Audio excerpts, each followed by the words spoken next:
Welcome to the next session of this course, Systemverilog Simulation Region. Throughout this course, you have learned a lot of theory. You have seen how every individual Systemverilog time simulation regions will affect your code.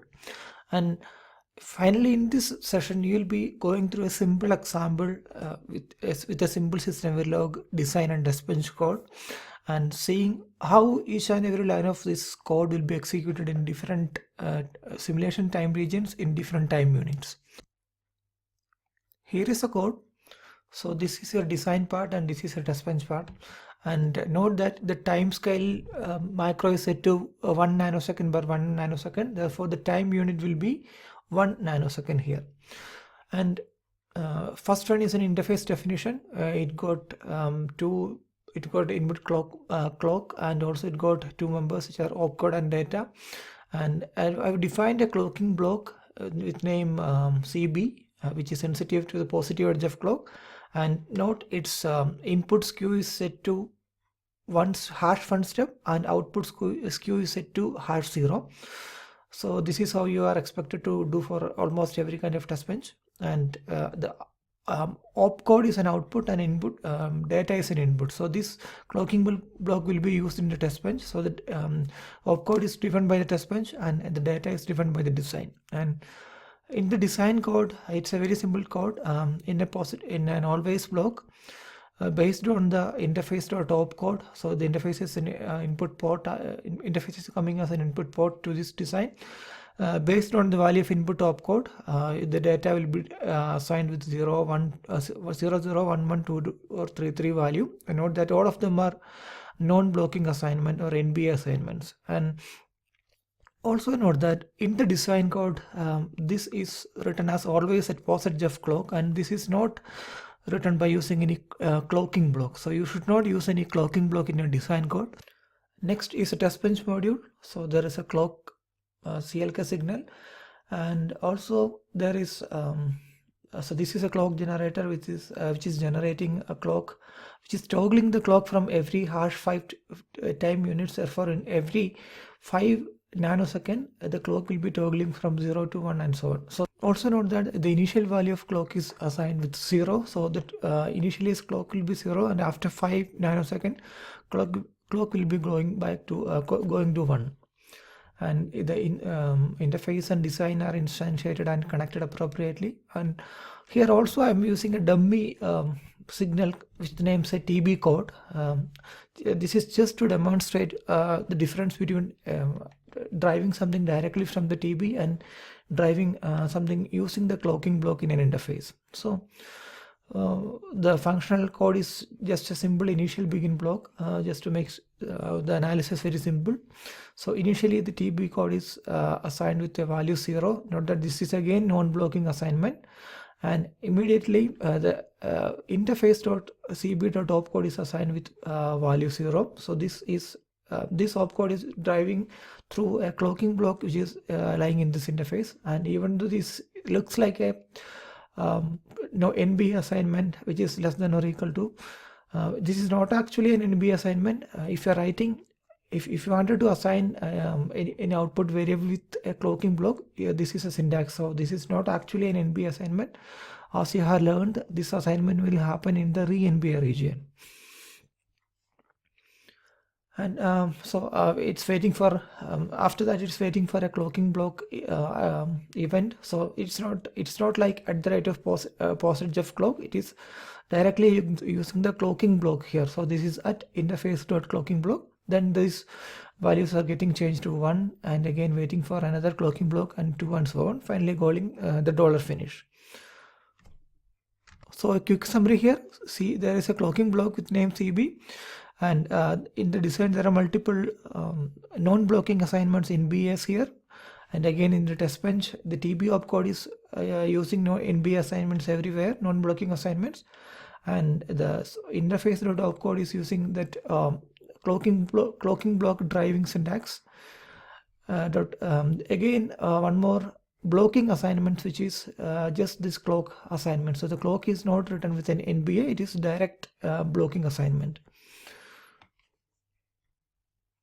So we have all type of assignments in this code. blocking assignment, non-blocking assignments, and the interface output signal driving. So we'll see how these signals will be getting changed in the simulation. So at the very initial time set, time 0 nanosecond, we'll see one by one what is happening in every time region. So here is a test bench code. Initially, when the preponed region is coming, at 0th nanosecond, there is nothing to do in this preponed region, as you know, because it's a very beginning. But let's see the values of all these variables at this point. So you know, clock will be equal to at this point, everything will be x, because clock is a logic signal. So clock will be x, and TB opcode, again this will be x, and this interface dot opcode, again this will be x, because all of them are declared as logic type. And when the actual execution starts from this active region, so when it is coming to active region, the first initial block is saying there's a clock assignments CLK is equal to 0. So this will happen in the active region, because this is a blocking assignments. And also you can see that there is a NBA which is happening from the very beginning. So in this NBA, the RHS of all NBS need to be evaluated. So in this case, only this line is applicable, because this is the first one. All of other lines are based on some other event. So there is nothing to evaluate here. So the RHS evaluation of TB opcode less than equal to 0 will happen. So there is nothing to evaluate here. So this is not doing anything here particularly. And there are no hard zero delays, and you should never use hard zero delays, and there is nothing going to happen in the reactive region. And next one is the NBA region.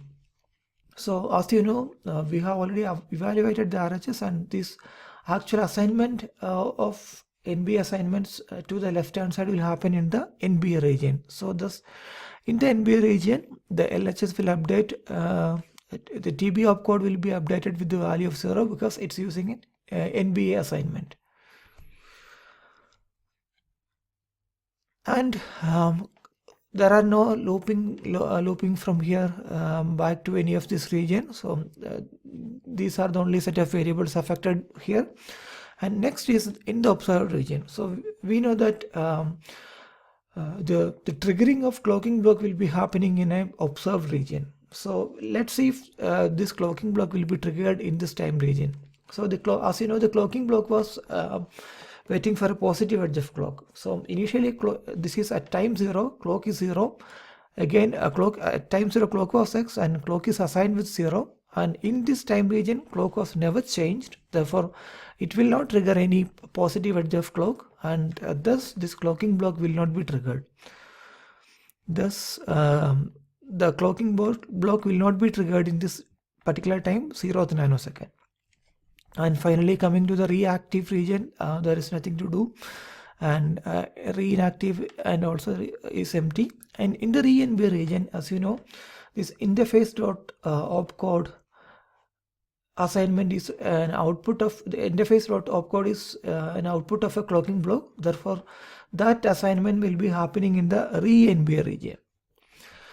But think about this a moment, whether this initial assignment will happen at this point of time.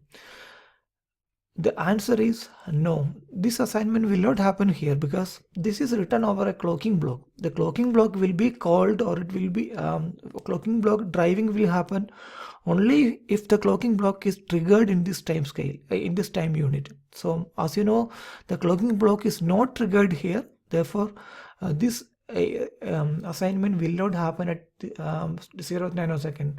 So this will just leave it as it is. This is not going to assign anything here. Thus effectively, if you look at the waveforms at 0th nanosecond, your clock will be equal to 0. The TB opcode will be equal to 0, because this is the end of 0th nanosecond, and all of the simulators have will display all the values only at the end of the time unit. It won't have any fancy way to display it in between normally. So at At the end of the 0th nanosecond, clock will be equal to 0, TB opcode will be equal to 0 because it is updated by using this NBR region, and the data is not changing to anything because, as you know, the data is dependent on the opcode. Data is coming from the design, and the opcode is again X here. The X is the initial value because this clocking block was not triggered at 0th time slot or 0th time unit. Now in the next video, we will see how simulation time is advancing and how different regions are affecting.